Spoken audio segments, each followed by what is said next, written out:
Hello dear students. तो आज हम बात करने वाले हैं ऑर्डर ऑफ पॉइंट ग्रुप। ठीक है, ऑर्डर ऑफ पॉइंट ग्रुप लिखो। Order of point group, point group जो भी आपको दिया है उसका ऑर्डर आपको कैलकुलेट करना है। किस तरह से करेंगे आप इसकी, अगर आप समझना चाहते हैं ऑर्डर ऑफ पॉइंट ग्रुप क्या होता है, पिछली क्लास में हमने क्या पढ़ा था, हमने ये पढ़ा था कि जो भी हमारा मॉलिक्यूल है, ठीक है, मॉलिक्यूल है, उसमें आपके पास एक्सिस ऑफ सिमेट्री भी होता है। क्या होता है? एक्सिस ऑफ सिमेट्री भी प्रेजेंट होता है। और क्या होता है आपका? प्लेन ऑफ सिमेट्री भी प्रेजेंट होता है, सेंटर ऑफ सिमेट्री भी प्रेजेंट होता है।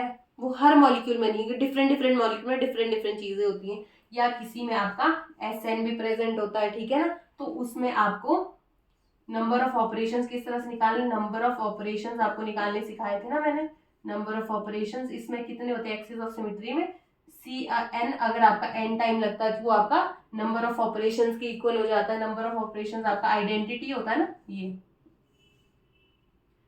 POS में आपका ऑर्डर ऑफ सिमेट्री कितना होता है या ऑर्डर ऑफ ऑपरेशन कितना होता है। आप सिग्मा को 2 टाइम्स जब अप्लाई करेंगे तो वो आइडेंटिटी के इक्वल आ जाता है। क्लियर? जब आप सेंटर ऑफ सिमेट्री को 2 टाइम्स अप्लाई करते हैं तो वो भी आपका आइडेंटिटी के इक्वल आ जाता है। SN में आपको मैंने क्या बताया था? SN में मैंने आपको बताया था कि नंबर ऑफ ऑपरेशंस किस तरह से निकालते हैं। नंबर ऑफ ऑपरेशंस SN में 2 मेथड मैंने आपको बताए थे। एक बताया था क्या, S ऑड के लिए, एक बताया था S इवन के लिए। S इवन के लिए क्या बताया था, n डिवाइडेड बाय 2 अगर आप करेंगे तो आपका number of operation S even में आ जाएगा। S ऑड में क्या करेंगे, n-1 जब आप करेंगे तो आपका number of operation for S odd के लिए आ जाएगा। इतना आपको याद होगा ना। तो अब देखते हैं कि नंबर ऑफ ऑपरेशंस में जो आपके आइडेंटिटी आ रहे हैं ना, जो आपके आइडेंटिटी आ रहे हैं, इन आइडेंटिटी को आपको हर जगह से माइनस तो करना पड़ेगा ना माइनस। तो इनको माइनस करने के बाद आपके कितने सिमेट्री एलिमेंट्स आपके प्रेजेंट है मॉलिक्यूल में, ठीक है, उसे हम कहते हैं ऑर्डर ऑफ पॉइंट ग्रुप। ठीक है, देखो मैं आपको बताने की कोशिश करती हूँ, ध्यान से देखना मैं क्या बोल रही हूँ।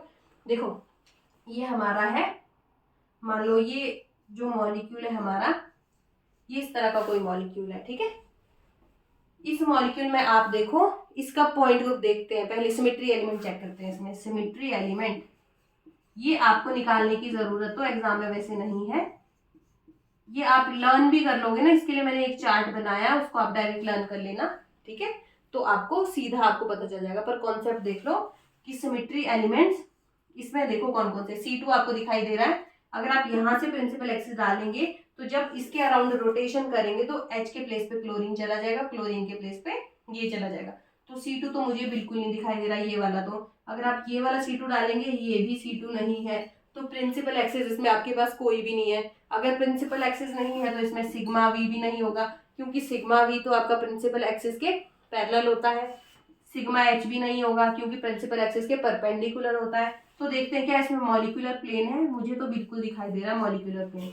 ये आपका मॉलिक्यूल इस तरह का है, तो मैं अगर सेंटर से इसको पूरा का पूरा इस तरह से कट कर दूं, कट कर दिया मैंने ये, तो इसमें मॉलिक्यूलर प्लेन है, तो इसका पॉइंट ग्रुप क्या हो जाएगा, CS, ठीक है।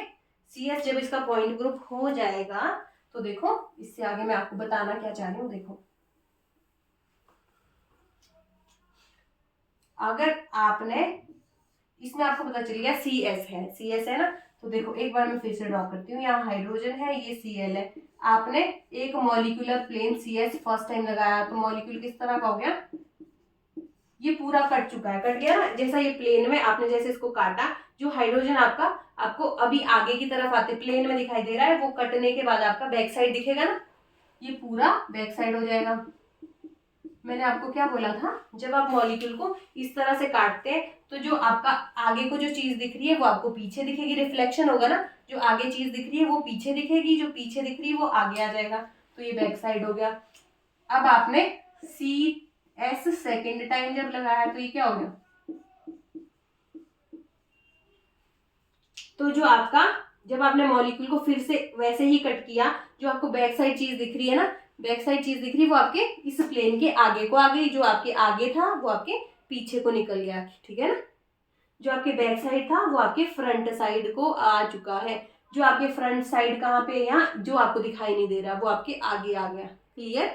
तो यहाँ से पता चला कि जो यहाँ से यहाँ जा रही हूँ ना मैं, यहाँ से यहाँ जा रही हूँ, तो ये तो आपके पास एक तो आइडेंटिटी इसमें दिख रहा है एक आइडेंटिटी। ठीक है, एक क्या है आपका, एक आपका है ये देखो, इसमें आपके पास ऑर्डर है ना, ऑर्डर ऑफ CS। एक तो आपको सीधा सीधा आइडेंटिटी दिख रहा है, एक स्ट्रक्चर जो आया वो आइडेंटिटी की वजह से आया।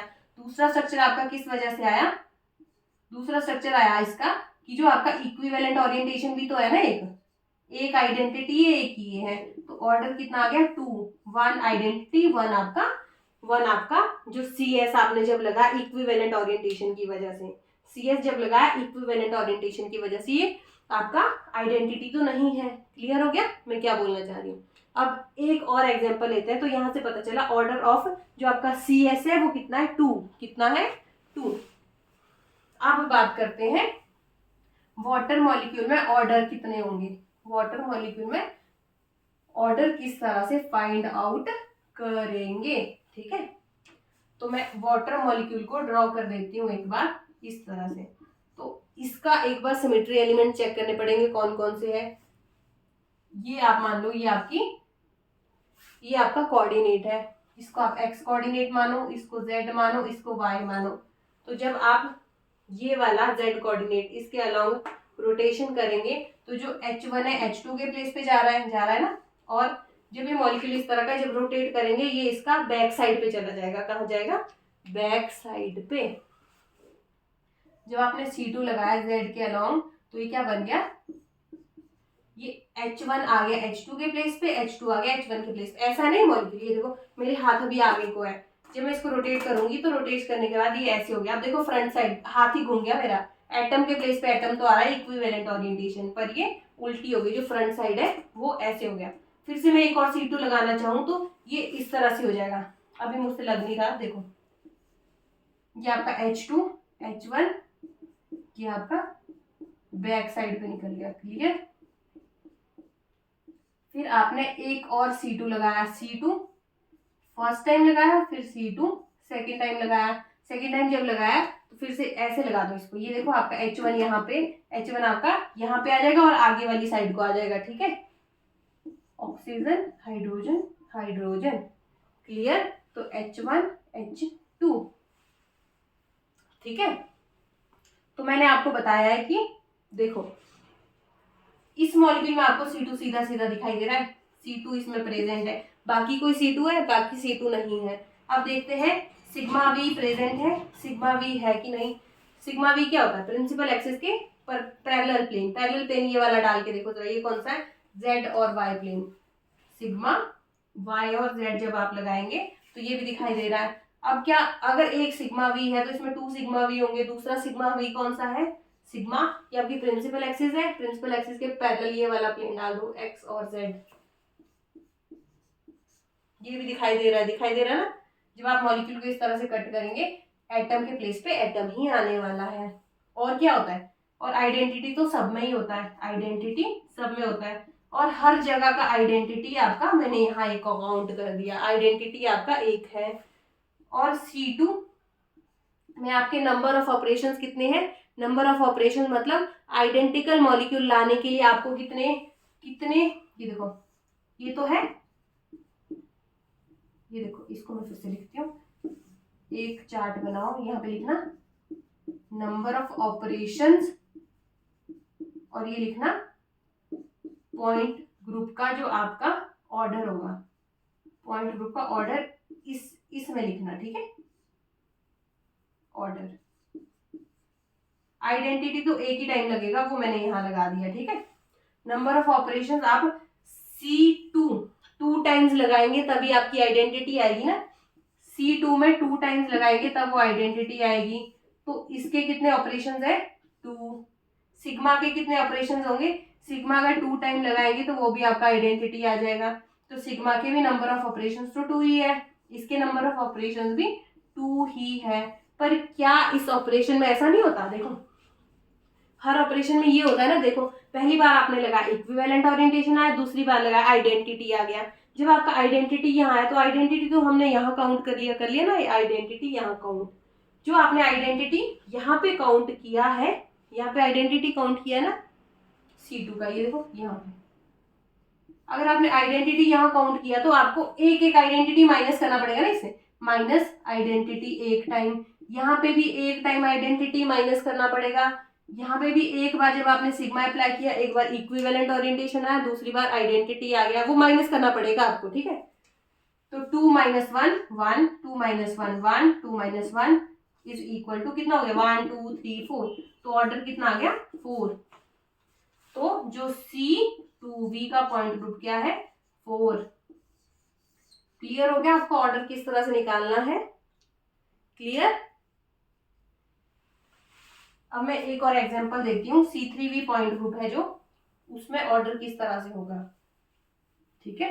C3V पॉइंट ग्रुप में ऑर्डर किस तरह से निकाला जाएगा, ये देखो मैं कोई अमोनिया लिख लेती हूँ, ठीक है। ये हाइड्रोजन, डैश पे hydrogen, above the plane hydrogen, ये लोन पेयर। तो मैंने आपको सीधा सीधा दिखाया था C3 इसमें प्रेजेंट है, यहाँ से डालेंगे ये C3 दिखाई दे रहा है, बिल्कुल दिखाई दे रहा है। अब देखो सिग्मा V दिखाई दे रहा है, आपकी प्रिंसिपल एक्सिस ये, इसके पैरेलल प्लेन जब आप ये डालेंगे तो जो ये और बैक साइड ये कट जाएगा, ये इससे रिफ्लेक्ट हो जाएगा, सिग्मा V दिखाई दे रहा है। अगर एक भी सिग्मा V है तो इसमें 3 सिग्मा V होंगे। क्या सिग्मा H प्रेजेंट है, प्रिंसिपल एक्सिस ये है, परपेंडिकुलर प्लेन ये वाला, ये तो ये तो नहीं है, ठीक है, ये वाला प्लेन नहीं है, इन्वर्जन सेंटर नहीं है, SN एक्सिस नहीं है, कुछ भी नहीं है। तो इसका पॉइंट ग्रुप क्या है C3V, क्या है C3V। तो इसमें देखते हैं नंबर ऑफ ऑपरेशंस कितने होने वाले हैं। तो एक बार देखते हैं C3 में आपके पास नंबर ऑफ ऑपरेशंस कितने हैं, यहाँ पे लिखना नंबर ऑफ ऑपरेशंस, यहाँ लिखना सिग्मा V, पहला सिग्मा V, दूसरा तीसरा, 3 सिग्मा V है ना। फिर देखते हैं ऑर्डर। अब आप यहाँ पे लिखना CN टाइम लगाएंगे तो आइडेंटिटी के इक्वल हो जाएगा। CN आप 1 टाइम लगाएंगे तो कुछ और आएगा, 2 टाइम्स लगाएंगे कुछ और आ जाएगा। CN आपका N टाइम जब लगाएंगे तो आइडेंटिटी आ जाएगा। तो यहाँ C3 अगर आप C3 टाइम्स लगा रहे हैं ना, तो आपके नंबर ऑफ ऑपरेशंस कितने हैं 3। सिग्मा में आपके नंबर ऑफ ऑपरेशंस कितने आते हैं, एक बार आपने लगाया, आपका कोई ऐसा ओरिएंटेशन आया जो आपका कैसा था इक्विवेलेंट, दूसरी बार सिग्मा लगाया तो आपका आइडेंटिकल आ गया। तो नंबर ऑफ ऑपरेशन तो वही होते हैं कि आपको आइडेंटिकल मॉलिक्यूल आने के लिए कितनी बार वो पर्टिकुलर सिमेट्री एलिमेंट अप्लाई करना पड़े। तो सिग्मा में आपको 2 ही करने पड़ेंगे, ठीक है, एक बार सिग्मा, दूसरी बार, तीसरी बार, ठीक है। ये ऐसे नहीं लिखना 3 सिग्मा होंगे, 2 सिग्मा होंगे, ठीक है, sigma sigma sigma, sigma V। तो ये तो नंबर ऑफ ऑपरेशंस है। और एक आइडेंटिटी भी प्रेजेंट होता है हर इसमें, ठीक है। आइडेंटिटी आपका एक होता ही होता है। तो ऑर्डर आपका एक आइडेंटिटी में जब आ चुका है तो यहाँ पे एक सिग्मा V से आपका एक इक्विवेलेंट ओरिएंटेशन आता है, दूसरा सिग्मा जब लगता है तो आइडेंटिकल आता है। तो आइडेंटिकल तो आपने काउंट कर लिया, तो ये तो लिखना नहीं है, नहीं लिखना ना, तो क्या करेंगे 2 - 1 इज इक्वल टू 1, यहाँ पे भी 2 - 1 is equal to 1, 2 - 1 is equal to 1, यहाँ पे 3 - 1 इज इक्वल टू 2। क्योंकि आप C3 फर्स्ट टाइम अप्लाई करेंगे तो आपका ओरिएंटेशन इक्विवेलेंट ओरिएंटेशन आएगा, C3 सेकेंड टाइम अप्लाई करेंगे दूसरा इक्विवेलेंट ओरिएंटेशन आएगा, C3 थर्ड टाइम अप्लाई करेंगे तो आइडेंटिटी आ जाएगा, थर्ड टाइम वो आपकी आइडेंटिटी के इक्वल आ रहा है, तो वो मैंने माइनस कर दिया क्योंकि आइडेंटिटी मेरा यहाँ पे आ गया। तो इसको काउंट करो 2 3 4 5 एंड 6, तो इसका ऑर्डर क्या हो गया 6। तो यहाँ से पता चला C3V पॉइंट ग्रुप का ऑर्डर क्या है 6, और जो C2V है उसका ऑर्डर क्या है 4। तो मैंने जनरल फॉर्मूला यहाँ लिखा है, जो CNV है ना, CNV पॉइंट ग्रुप है, उसका ऑर्डर होता है 2n। जो आपकी प्रिंसिपल एक्सिस है उसको 2 से मल्टीप्लाई कर दो। अगर आपकी C2V है, ये देखो, अगर आपकी C2V है तो इसका ऑर्डर क्या होगा 2n, 2 × 2, n क्या है 2, 2 × 2 इज इक्वल टू 4। अगर आपका C3V है इज इक्वल टू, इसका ऑर्डर निकालते हैं 2n, ये हो गया 2 इंटू n की वैल्यू क्या है 3 इज इक्वल टू 6। क्लियर?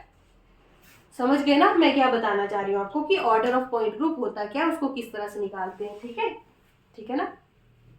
अब एक चार्ट मैंने आपको यहाँ साइड में बनाया हुआ है जो आपको बता सकता है कि ये आपको डायरेक्ट याद होना चाहिए। जब आपको ये याद है तो आप ऑर्डर ऑफ पॉइंट को डायरेक्टली निकाल पाओगे। ठीक है, ये देखो C1 में जो ऑर्डर होता है ना आपका, C1 का मतलब होता है उसमें कुछ भी नहीं है, उसमें कुछ भी नहीं है। ठीक है, C1 मतलब उसको, जैसा ये है इसको एक बार मैं ऐसे रोटेट कर दूं 360 डिग्री का रोटेशन, एक बार ऐसे रोटेट कर दूं 180, फिर एक बार और। C1 मतलब आइडेंटिटी ही होता है। ठीक है, इसमें ऑपरेशन कितना, एक ही है जो आइडेंटिटी है। CS में ऑपरेशन कितना है 2, कौन कौन सा, एक इक्विवेलेंट और दूसरी बार वो तो मैंने आपको दिखाया भी था, एक है आइडेंटिटी। ठीक है, ठीक है ना, इसमें 2 होता है। CI में क्या है, नंबर ऑफ ऑपरेशन 2, एक बार मॉलिक्यूल इन्वर्ट हो जाता है, दूसरी बार आइडेंटिकल आ जाता है। फिर CN जो ऐसी जो आपके पॉइंट ग्रुप है जिसमें जो आपका, हाँ क्या कोई ऐसा मॉलिक्यूल है जिसका पॉइंट ग्रुप CN है, उसका जो पॉइंट ग्रुप होता है, उसका जो ऑर्डर होता है वो होता है N। इसको आप अपने नोट्स में मेंशन करना N। CNV का जो ऑर्डर होता है वो होता है 2N। और जो CNH पॉइंट ग्रुप है उसका भी ऑर्डर होता है 2N। DNH जो DND और DNH जो मॉलिक्यूल्स होते हैं जिनका पॉइंट ग्रुप ये होता है DND और DNH, उसका जो ऑर्डर है वो होता है 4N। क्लियर? जो टेट्राहेड्रल और ऑक्टाहेड्रल है, टेट्राहेड्रल का ऑर्डर होता है 24, ऑक्टाहेड्रल का होता है 48। क्लियर? अब यहाँ पे हमारा ऑर्डर ऑफ पॉइंट ग्रुप खत्म होता है। ठीक है,